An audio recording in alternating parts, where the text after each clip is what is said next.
Hello, folks. I am Rob Rodriguez Pellizzari. I represent 2A Patriot, and I'm one of several founders of the Bronze Wall Alliance. And we're happy to be here with you today. Thank you all for taking out the time today. It's Friday. You know, we could be doing a lot of different things, but we're over here. Here we are learning about being a precinct delegate. I'm going to go up first. I'm going to tell you about the Bronze Wall Alliance. And that's going to be, and I'm also going to show you about the paperwork process of how you can become a delegate.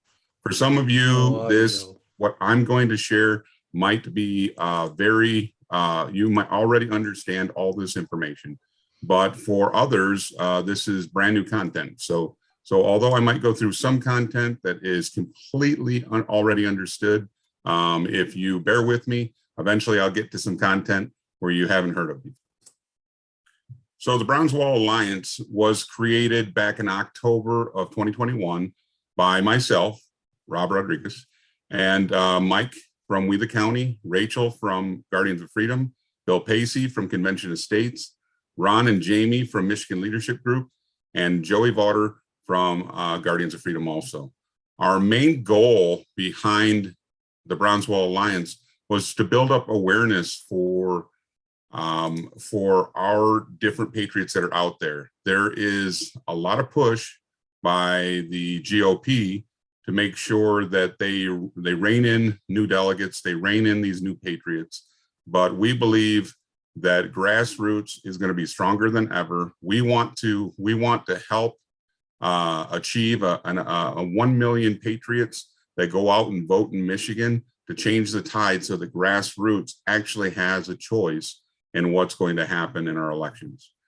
You do not have to be a member of the Bronze Wall Alliance in order to participate with the Bronze Wall Alliance. We are a resource to you. For other groups, we might be something that they want to also join. It's just one of those groups that are out there that we want to create that awareness for you. And these are the people behind that group that have put their heart and soul into it so that we can bring you good content. So today's training is precinct delegate training. We're going to go through the paperwork process. And then we've got a special guest, Brent from Turning Point is going to go over and talk to us about what a precinct delegate actually does. So in Michigan, you see the map here, and this map was conceived actually by Lori DeVries from Restore Freedom, and we've evolved it a little bit to give you the percentage of open spaces on the map. And in some areas, we have 100% vacancies, although it's very rare. I would say on average, out of the 16,000 plus precinct delegate positions we have in Michigan, over half of them are empty. Now, this creates a wonderful mechanism for the local GOPs to be able to control the content that's happening at the local county level. Because they have a smaller group to, keep corralled. Equally, it also provides us an excellent opportunity to fill the void so that grassroots has the capability of making a real change in 2022. But let's think back a little bit further. These precinct delegate positions did not become vacant overnight, and they're not going to get filled overnight. So when we talk about precinct delegate training, yes, we realize that the deadline is coming up soon. We also realize that the state convention's already happening, so the ability to get to the state convention is gone. But that's really not what we're talking about. We're talking about a longer game. We're talking about what we can do as maybe a smaller impact for 2022, but a much larger impact for 2024. So from the paperwork process, this is the actual precinct delegate affidavit of identity. And you do have to provide some very basic information like who you are. You have to be able to prove who you are. So that's usually like a picture ID of sorts. You also have to have it signed by a notary. They have to witness you signing it, and they have to make sure that the information that you gave is accurate. You have to be applying for a delegate position in the precinct in which you vote. That's a very important part of it. But the process is fairly simple as far as what we do. It's a one-page form, and then we turn it into our county clerk. So yeah, like so right here, this center part right here, this is the area in which the notary of a public would fill out. And then once we have that, we didn't have somebody yesterday mention perhaps we should get 2 copies signed. That's a great idea. Never a bad idea to have an extra set up so that just in case you need it. Case in point is we had a lady who emailed us today that said she had filled out the precinct delegate form and they had lost it. When she checked on it, she said that they did not have it. So she did have another copy, so she was able to submit that one. So it does make sense to have a redundant copy. I do agree with that. Meeting last night, got her copy back. I'm going to ask people that if your microphone is on, if you would do me a favor and mute your microphone, I would very much appreciate it. As far as the affidavit for identity, it is due at 4 p.m. on May 3rd. May 3rd. Yes. May 3rd. Okay, and and you can see the URL. Most of the slides that I'm going through will have the URL at the very bottom of the screen. And I will be sharing this information, all this information. If anybody is scrambling to take notes right now, you don't have to. I'll send you this slide deck in a PDF format, either Saturday or Sunday, along with other content that I'm going to share that Brett's going to share with us. We already talked about that. The deadline is May 3rd, 2022. There is another way that we can become a precinct delegate, and it's not talked about very much. There is another piece of paper that says it's a declaration of intent to be a write-in candidate, and it's due the Friday before election. The Friday before election. So that means to us to just narrow that down, you have to turn this declaration of intent in Friday, July 29th before 4 p.m. for you to be considered as a write-in candidate on your local ballot. Then after you get that done, all you very simply need is you need to have you and one other person vote for you. And if you have multiple seats that are open, like almost every precinct is, you will get a spot. And then from there, we're going to learn from Brett what opportunities we have as far as being a precinct delegate. Now, as I said earlier, there are going to be questions. We're going to have questions where you're going to, maybe you want to ask some of these questions in the chat. Maybe some of them you want to put into an email and let us know after this event is all done. Either way is okay. If you'd like anything to do with this training, please email us at info@brownswallalliance.com, and it will go to all the founders of the Browns Wall, and one of us will get back to you as quick as we can. All right, stop sharing that. And Brett, where are you? I am right here, sir. Okay, there you are. Okay, Brett, you have the floor, sir. Go ahead and take over. Excellent. I'm gonna while you're talking, I will give you control. If you'll just make sure that you give me recording control once I hand it over to you. Okay, that sounds good. Well, how's it going, everyone? My name is Brett Galashewski. I am the Midwest rep for Turning Point Action. For those of you guys on here who know what Turning Point USA is, you know that it is a youth-based conservative organization that helps promote conservative ideals on college campuses and high schools all around the country, including and especially in Michigan. Turning Point Action, the sister organization that I'm with, the 501c4 organization, takes that Turning Point brand and name one step further politically. One of our goals as an organization is to help students take that leap from being the conservative voices on their college campuses to being the conservative voices in their communities. And we do that through precinct delegate recruitment and getting the word out about how important these precinct delegate slots are. Because of the work we do is mostly off campus, we're not just limited to just students that we get the word out to about things like this, all like-minded groups. So I've talked with not only student groups, but I've talked with the Michigan Leadership Group before. I'll talk with 2A groups. I'll talk with all sorts of like-minded groups about the importance of leading your precinct and helping have an influence at the local level of the GOP. So with that, I will go ahead and start sharing my screen. I have a presentation to share with you guys that's going to sort of give a layout on what exactly a precinct delegate is. I'll talk about the leadership capabilities, the voting power aspect of it, and sort of the why, the big why as to why you guys should become precinct delegates. And at the end, we'll open it up to questions like Rob alluded to, and I'd love to answer any questions that you guys have. This is the second day that we've done this. Yesterday, I think it went extremely well. I'm so happy to see so many new faces on here this evening. So thank you all for being here. And I'm happy to share with you guys the importance of being a precinct delegate. So I will go ahead and start sharing my screen here. Okay, excellent.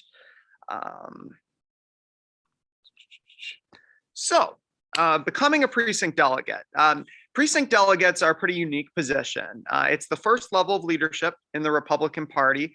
Michigan is one of the few states that actually call it precinct delegates. A lot of states call them precinct committeemen, precinct chairs. So for those of you guys that watch, the War Room with Steve Bannon, Dan Schultz is on there all the time talking about the importance of becoming a precinct committeeman.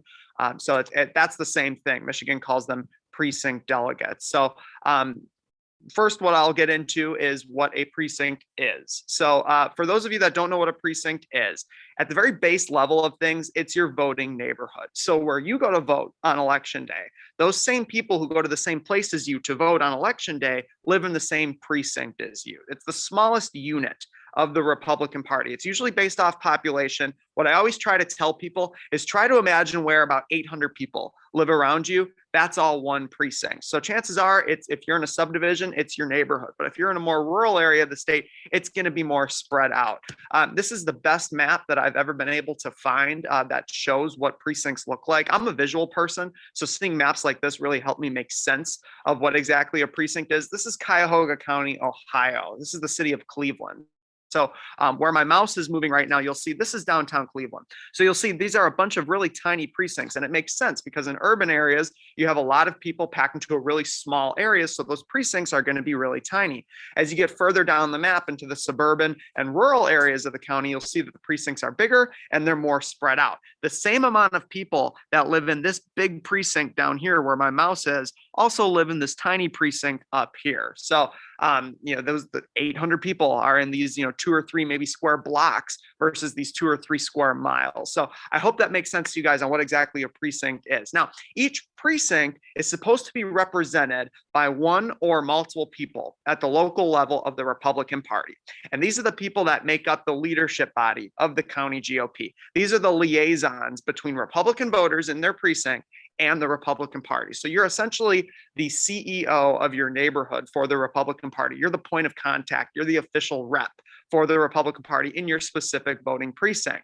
You're the liaison between somebody 2 blocks away from you at night watching Tucker Carlson and the Republican Party. And with that leadership aspect and being the point of contact for the Republican Party, you get some pretty serious voting power and influence in deciding on what the future of the Republican Party is going to be doing and helping make those decisions. But before I do get into that and the voting power aspect of being a precinct delegate, I do want to talk about the importance of the local level, specifically that precinct level. I think oftentimes, especially coming off a presidential election like we are, people forget about the importance of the local level. I myself fall victim to this too. The local level is the most important level of government. Why? Because this is the level that affects you the most. It affects you, your friends, your neighbors, your family the most. We especially saw this during COVID, right? Any decision still being made by a school board or a city council is going to have a major effect and affect you way more, you and your family, than any decision being made by idiot Biden at the presidential level. Not only that, local level politics have a trickle up effect on state and national policies. If you expose people to conservative values and principles in their school boards and in their city councils at that local level, it's going to carry over into when they're voting in state and national level races. Tip O'Neill was the Speaker of the House in the 1980s under Ronald Reagan. He was a Democrat, but his famous quote is that all politics are local. I like to use the phrase, win your neighborhood, win your state. Both phrases, I can't think of better phrases that epitomize the importance of the local level. I think oftentimes people have the wrong assumption that the chain of command for influence, if you will, in the Republican Party is like any other company, top to bottom. And that's not the case. The chain of influence in the Republican Party truly is bottom to top. The precinct level influences the county level, which influences the state level, which influences the national level. It's federalism. It's how our founders intended government to be, close to the people. So with that, we need more precinct delegates. This is a huge problem as far as having vacant precincts all over the map. In fact, they say nationwide there's 400,000 precincts in the United States, and only 200,000 of them have a precinct delegate, let alone a full slate of them. And we'll get into kind of what a slate of precinct delegates means and what each precinct is allowed to have in regards to numbers of that. But it's a major problem. And in a lot of counties I've come across, including Michigan, a lot of counties have closer to 70, 80, 90% vacancy rates of precinct delegates. I'm talking places like Wayne County. I'm talking college environments. It's a real problem, and which is huge considering how integral these roles are to developing a strong and active party. It's a major problem how overlooked and undervalued these precinct delegate positions are. So what is a precinct delegate? What do they do? This is the leadership aspect of being a precinct delegate. This all goes back to the idea that you get to be the CEO of your neighborhood for the Republican Party. You get to be the point guard, the quarterback in your neck of the woods for the Republican Party. If you're a precinct delegate and you ask your county party for the data, they will give it to you. So you'll get to see which one of your neighbors are Republican voters, which is really cool. So you're there for them to help them register to vote. The ones who are in your precinct who aren't registered to vote, you'll have that data. You'll know who isn't registered to vote. Get them registered to vote. And for the Republicans that are in your precinct, it's up to you to help them create a plan to vote, where to vote, when to vote, who to vote for, especially in those local level nonpartisan races, those ones where you don't put an R or a D next to their name. It's having those conversations with other conservatives in your neighborhood and saying, hey, there's a school board race next Tuesday. If you're a conservative, this is the person that you should be voting for. This is the person that's going to make sure our kids aren't wearing masks 24/7, that they're in school versus virtual, that critical race theory isn't getting shoved down their throat. The list goes on. It's engaging with residents in your precinct and having that conversation to advance the conservative movement. Other than that, it's typical campaign stuff for those of you that have volunteered, door knocking, distributing party literature, giving out signs. It might not be an uncommon thing for your county GOP to give you a stack of yard signs and say, hey, when you have time over the next week or so, can you put these out in spots where you know that they're going to get a lot of high traffic and high views? Your best asset as a precinct delegate is knowing your neighborhood the best. So you as the precinct delegate, being the CEO of your neighborhood, you'll know exactly where to put those signs where they're going to get a lot of views. It's collecting voter data. For those of you that have used campaign apps before, any of those door knocking apps, you'll know that sometimes those apps aren't the most accurate. A job of precinct delegates, a possibility of something precinct delegates can do in an off year, if there is such a thing, like we were just coming off of in 2021, is helping update those records, surveying their neighbors. So when it comes time to using that data and the crunch time aspect of the election cycle, precinct delegates have helped lay the groundwork in place to help with getting that done. So another big thing that I always like to mention is that precinct delegates have the capability to help in gathering petition signatures. And this was just the case in California. I think that, California, it's amazing that a state so blue and so big was able to get a recall effort going for their Democratic governor. And the reason that they were able to get a recall effort going is because they gave the recall petitions out to the precinct delegates. And they told the precinct delegates, hey, can you just focus on getting as many signatures as possible just in your precinct? And so when you have all these different precinct delegates going 110%, in just their neighborhoods to get as many signatures as possible. That's how they were able to get the correct amount needed to get the recall effort going. And this could be the same thing in Michigan with people you want recalled or getting your favorite candidates on the ballot. The possibilities are endless with that. So this is really the part where you get to say that you are help leading the future of the Republican Party, lead your precinct, lead your country. So that's the leadership aspect. But the most important part to all of this, and the part where you're really going to get to make an impact as a precinct delegate, is the voting power that you will have as a precinct delegate. Precinct delegates get to have exclusive voting power in driving the future of the Republican Party. They get to be sort of like the board of directors of each county GOP, meaning that every decision that's made and that has to get passed has to get approved by the precinct delegates. So party leadership is something that precinct delegates get to have a role in picking. So county chair, vice chair, secretary, treasurer, those people who are making those decisions at the local Republican Party level that are affecting you and those around you the most. Those people who are making sure that we have conservatives running in school board races and city council races and mayor races, those people that are running the point for the Republican Party. You get to vote those people in as a precinct delegate. The name of the game with that is that this allows you to use your voice through your vote to vote for people that represent your conservative values and principles, who represent who you are as a conservative. That's what voting party leadership in means. So you also get to have a role in voting on party platforms. So, the Republican Party has its own set of platform stances, what they believe in, what they stand for. And anytime that changes are made to those party platform stances, whether it be their Second Amendment stance, maybe their stance on election integrity, their stances on medical freedom, and those last two that I mentioned, you are going to start to see a lot of Republican parties nationwide, individual county parties, start reevaluating their stances if they didn't even have stances on them before. So this is a huge opportunity. Anytime changes are made to those or platform stances are added, they have to get passed by the precinct delegates. So this is an opportunity to have a major role in shaping Republican policy, helping shape what the Republican Party is going to focus on. Again, the name of the game with this is voting for platform issues that represent who you are as a conservative and that represent your conservative values and principles. My favorite aspect of the voting power that precinct delegates get is that they get to have a role in endorsing candidates. And that's happening right now at state convention. The precinct delegates are voting to endorse candidates up and down the ballot. So let's tie it in locally here. Let's just say your school board in your neck of the woods has a school board opening, and there's 4 people running for that school board race. It's up to your county GOP to decide, okay, out of these 4 candidates, who are we going to knock doors for? Who are we going to put our money and resources behind? Who are we going to back?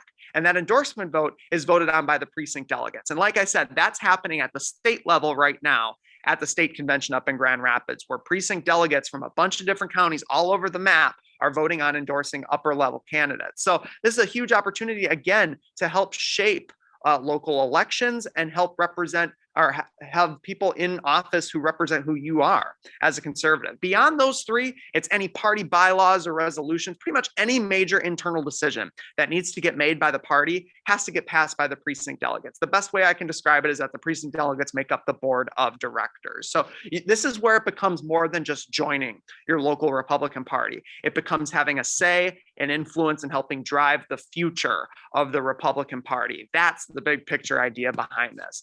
And because you guys are in Michigan, this is worth bringing up because we know now, knowing what we know about 2020, that Michigan was a really hot area for voter fraud.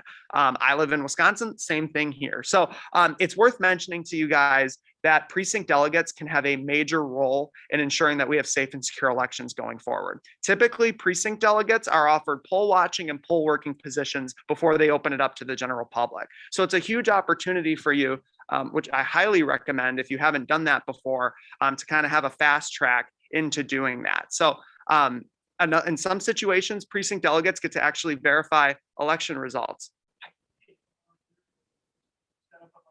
Am I not supposed to be in this room? Can I have about maybe 15 more minutes? Okay, thank you. I appreciate it. Sorry about that, guys. I had to check out of my hotel today and I'm using the conference room, and they told me they'll give me a couple extra minutes here. So I apologize for that. But in some situations, precinct delegates get to actually verify election results. This just happened in Arizona. After the 2020 election, they had to call precinct delegates in from the Democratic side and from the Republican side to come in and observe the count when they had to do the hand recount or when they had to verify the election results. So this is a huge opportunity to have a hands-on role in ensuring we have safe and secure counts going forward. Beyond that, precinct delegates have a major opportunity to help jumpstart election reform. It's putting pressure on county leadership. When looking back at 2020, I think one thing that could have went down differently in a lot of states is if the precinct delegates would have spoke up right away. And I'm not saying that this happened in Michigan, but in a lot of different areas of the country, if the precinct delegates would have spoke up right away and said, hey, something's clearly not right, a pipe burst in my precinct, the numbers aren't adding up. And if they would have put that pressure on the party leaders that they themselves voted in, remember how I said you get to vote in party leadership, to look into the voter fraud more and put pressure on the elected officials, who knows what could have happened? But because nobody said anything, you started to see a lot of top dogs in the party in a lot of these states, Georgia specifically, come out and say, yeah, look, guys, Trump lost, bummer, let's move on.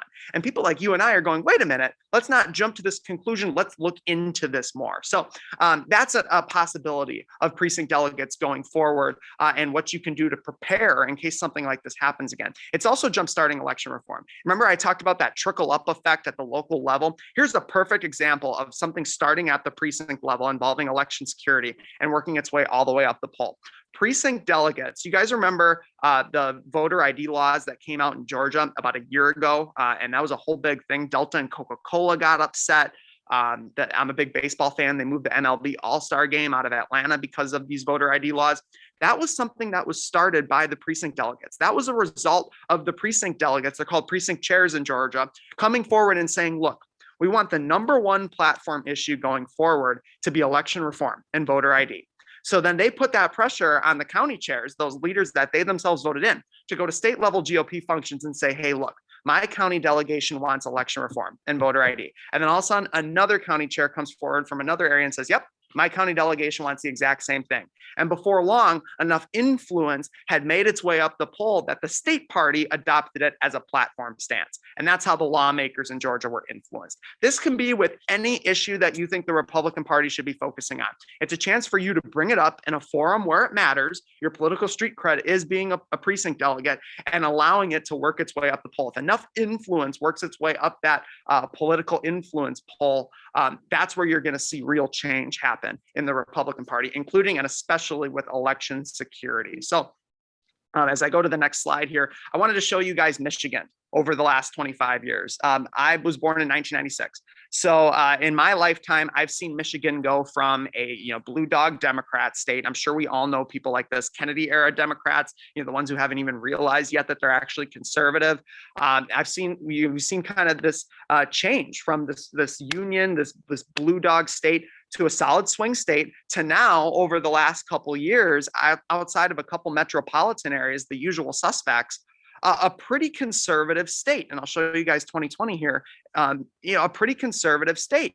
And it's really cool to see, but we can't let off the gas now. The best play in the Democratic playbook is them assuming that we're going to sit on our thumbs, rest on our laurels, look at maps like this, and assume that everything is going to be fine and that we got this in the bag here in 2022.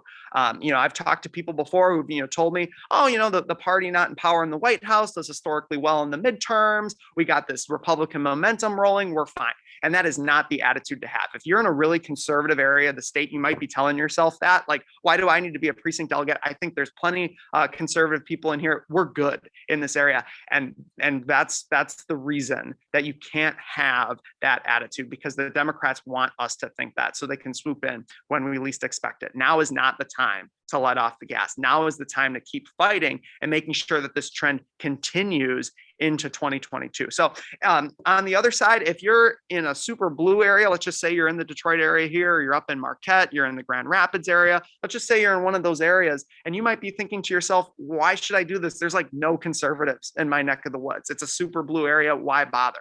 And what I would tell that person is I would relate it to my college experience. When I was in college, I went to Marquette University in Milwaukee. I kept my mouth shut. I didn't tell anyone that I was a conservative. I sat in the back of my classes. Nobody knew that I was a conservative. I even remember writing a paper my junior year defending Obamacare because I was afraid that my liberal professor was going to downgrade me. These are things I obviously regret now. It wasn't until I left college that I realized that there were way more conservatives on that college campus than I ever could have thought. We just all were keeping our mouths shut.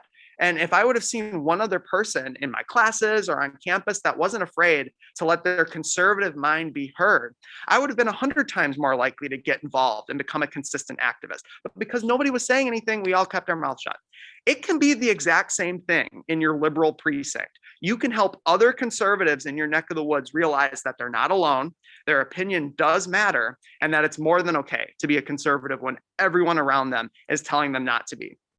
If you're able to identify who that small group of conservatives are in your liberal precinct and you build a little coalition and then you start talking to moderate Democrats, and let's just say you get 6 moderate Democrats to change their vote from Democrat to Republican, you are literally making the difference in a win or a loss. And I say 6 for a very specific reason. For those of you that kept up with the 2020 election cycle down ballot, we literally just saw a congressional race get decided by 6 votes. This is Iowa's 2nd congressional district. This is Marionette Miller Meeks. She's a Republican. This is Cedar Rapids, Iowa City, where the University of Iowa is, the Quad Cities, that part of Iowa. There's 250,000 voters in that district. She won by 6 votes. It got recounted 3 times. Nancy Pelosi tied it up in courts. It was up until the last day of the session. They were trying to stop it from happening. Pelosi was like, no, there's no way. And they got 6 votes every single time they recounted. In this instance, literally every single door, every single person in every single precinct meant the difference in racking a win or a loss. If you think that those people who are working that campaign or the precinct delegates in this congressional district would have known ahead of time that this race was going to be decided by 6 votes, they would have gone into this with a different mindset.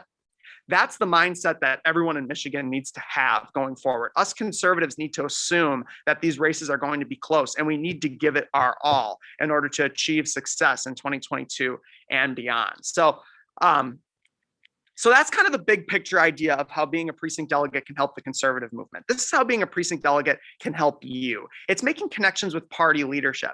I think all of us right now are kind of on the outside looking in when it comes to the Republican Party. This gets you on the inside of the fishbowl, so to speak. This allows you to have a firsthand understanding of how these decisions are being made at the local level.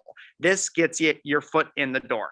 Oftentimes, who comes to these precinct delegate functions or these local GOP functions, it's other elected officials. So it's a chance to be face-to-face with other elected officials from your backyard and have a conversation with them about what you like that they do, pick their brain, how did they get to where they are today? Or on the flip side, if you don't agree with something that they've done or voted for or stood for, even if they're a Republican, let them hear it. Talk to them about it. You're a precinct delegate. They're going to listen to you. You're the liaison between people voting for them and them. So they're really going to hold value in what you have to say.